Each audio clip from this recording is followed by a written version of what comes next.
right, here we go. We're going to talk about another time. So my first civilian mental health appointment, I was told Strategic Mental Health, but I showed up to St. Luke's Mental Health Hospital in Phoenix, Arizona, went into the reception desk, and I told them I'm here for an appointment, my first civilian mental health appointment, and they didn't have any information on me, nothing for me, no medical records, nothing. And all I had was a phone number that I had called the day prior. I tried to confirm the appointment so I wouldn't be late, and anyways, this lady has nothing on me, but they had just told me to show up there. So I get frustrated, and then another guy comes out and he helps me, hey, what can I do for you? And I said, yeah, I'm here for an appointment, blah, blah, blah, blah. And now I'm about late because you guys can't find my stuff. And he says, well, come on back to my office with me. And I go back to his office with him, walk around the back of the hospital or whatever, back in his office, sit around for, 10 minutes, kind of hanging around, BSing while he's looking for my stuff. And he can't find my stuff anywhere either. So we go back out to the reception desk, and I'm told to take a seat. So I'm sitting there. And as I'm sitting there, this dude comes out of this hallway and sits down in the waiting room and puts a backpack under his desk and kind of kicks it under his chair. And then he gets up and he walks outside. Well, it's not a big deal. I assumed he went to go smoke. But about 10, 15 minutes later, he wasn't back. So I got up and I kind of went outside to go smoke, see what he's up to. So I go outside to go smoke, and I walk my 4.5-minute lap of my cigarette looking for this dude, and I can't find this dude. So I come back inside, kind of looking around, paying attention. About 20, 25 minutes has gone by now. And I go up to the reception desk, and I say, excuse me, ma'am, I doubt you know this, but do you know that guy that was out there, set that bag down? She said, no. I said, well, half an hour ago-ish, he did that. And she said, so what? I said, well, what if, this is a mental hospital and somebody want to do something they could with a backpack under a chair. And she, what do you mean? I said, well, a bomb. And be a bomb. And she flipped out. Bah, bah, bah. And I said, no, calm the fuck down. And this guy comes around the corner too. Oh, what's going on? I said, nothing. Like, calm down. So, I'm like, hey, I got it. I go over there and I unzip the bag and I open the bag and it's just some dude's shit stuff. So anyways, I'm texting my wife at this point. I'm like, hey, I've been here like 30 minutes now, kind of waiting for my stuff to get found, and I'm frustrated because at this point in time in my life, I am frustrated. I've already tried to seek help with mental health through the VA. They've told me to double up on pills that made me want to kill myself. So, on a few other things. So I've moved on to civilian mental health care.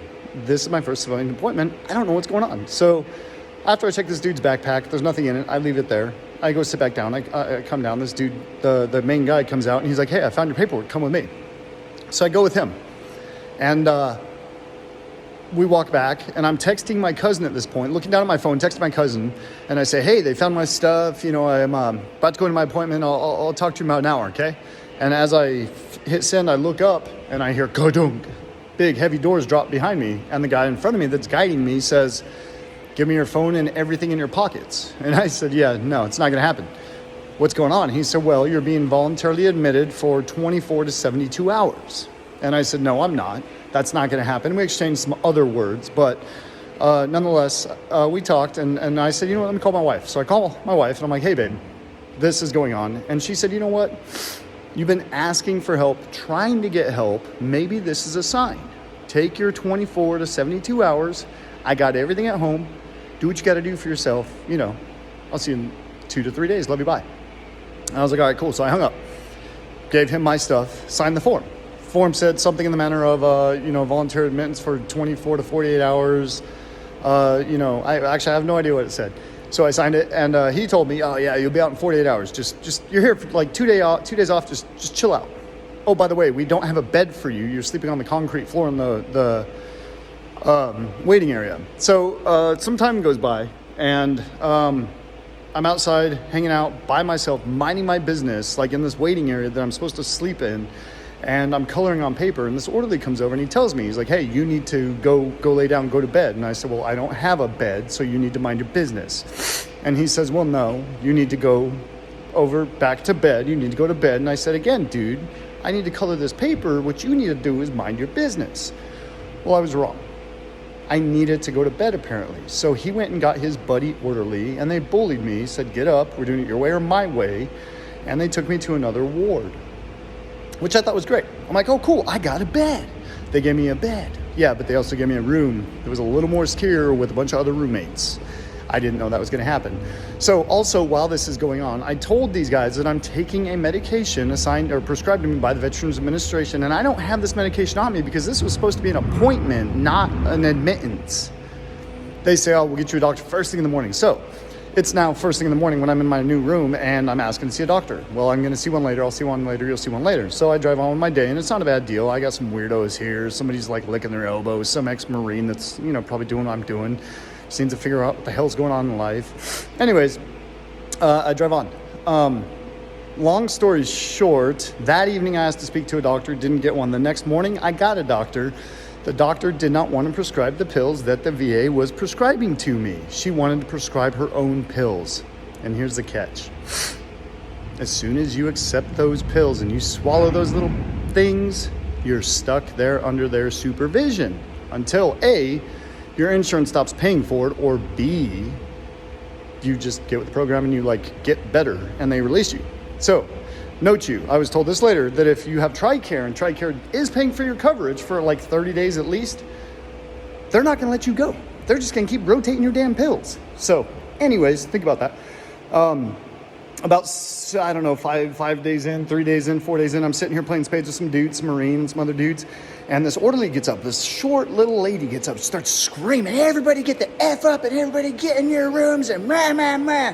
She's barking loud. And I just kind of giggled and I kept playing spades because she wasn't talking to me. I'm a human being. And I don't talk to human beings that way. And I used to shoot at people and stuff. Anyways, I don't move. She comes over and she's screaming at me, telling me I'm going to get up and do what the hell she tells me to do and this, that, and the other. And I had to remind her that she was in a mental hospital and some of us are kind of not feeling good and she shouldn't be screaming at us and treating us not like humans because we are, in fact, humans. Again, I was wrong. I got reprimanded by some dude, which happened to be the same dude that butted in the first day at the beginning and happened to be the same dude that butted in later that got my rooms changed, the same dude that got me set behind the big metal doors, the same dude that convinced me to sign the paperwork. At this stage, he had told me that the reason he's been assigned to me is because he's kind of like a supervisor and he's retired Air Force, so him and I can get along. There's a general ground there because, again, I'm military or was military, 13 years, whatever. Okay, yeah, I guess so, bro. Anyways, this guy starts telling me, he's like, hey, so check it out. And he's the one that told me, you have TRICARE. TRICARE is going to cover your coverage. Or cover your crazy.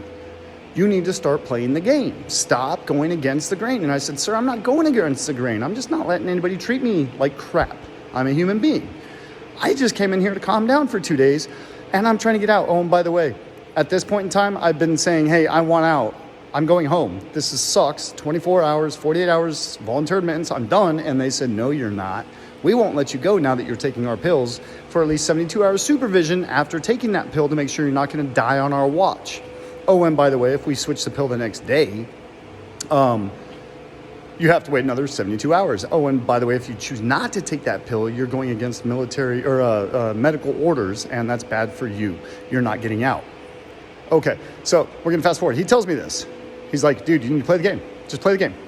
And I said, okay, yeah, we'll see. So I get a notebook. I wrote down, I think it was 11 pages of crap. This crap that's going on there at St. Luke's Mental Health Hospital.